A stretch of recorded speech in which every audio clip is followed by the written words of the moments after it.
2015, I was at the cellar, and there was a guy called Donovan Roll. He came to my cellar with 2 bags of grapes, one Cabernet, one Shiraz. And he said to me, "Do you want to buy these grapes?"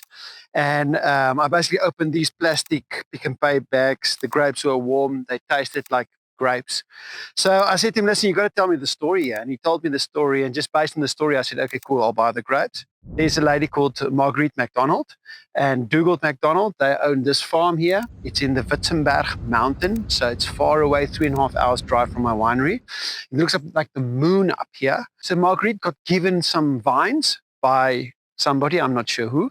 And she just planted it up here in the Witzenberg. And it's a small block of Shiraz and a small block of Cabernet Sauvignon. Then there's also a bit of Chardonnay up here, which Donovan makes. That's why he knew of these 2 blocks of red grapes. So in any case, I made the wine. The Shiraz was great after fermentation. This is the first time I've ever bought from a vineyard that I've never been to. So I got into the car and I drove all the way to the place called Ceres, then up. In Ceres, you turn left to Prince Alfred Hamlet, a small little town, and then you go up the Gaido Pass after that. And when you're up the Gaido Pass, you turn left into the Witzenberg Mountain Pass, and then you get into this plateau. On top here, it's about 800 meters above sea level. And then you travel all along this plateau until you reach the origin of the Olifantsrivier, the Elephants River of South Africa.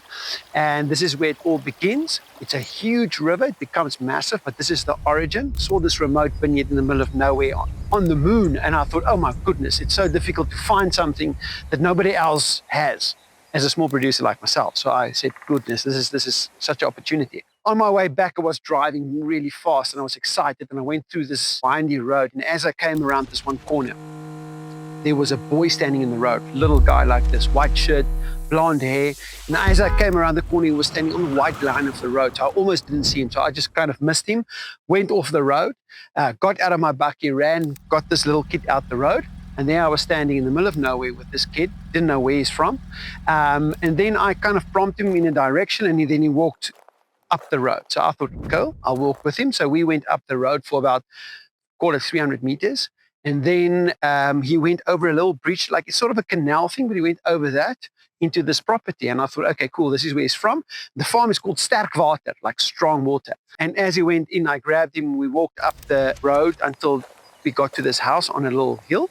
And as we approached the house, the lady came out screaming, saying, William, William. And it was she was crying, and it was a bit of a disaster. So she obviously realized what happened. I dropped William, didn't really speak to the lady, and I left. Then when I got to the winery, I bottled the wine a year later, released it 6 months later, and obviously it had to be Little William. So on the label, I've got the mountain pass. As you enter the Witzenberg mountain, that's a woodcut, so it's something I chiseled from wood, and I printed it, and that's a big thing in my house. But that's the entrance to the Witzenberg mountain. But then there's a second episode that I'll get to just now.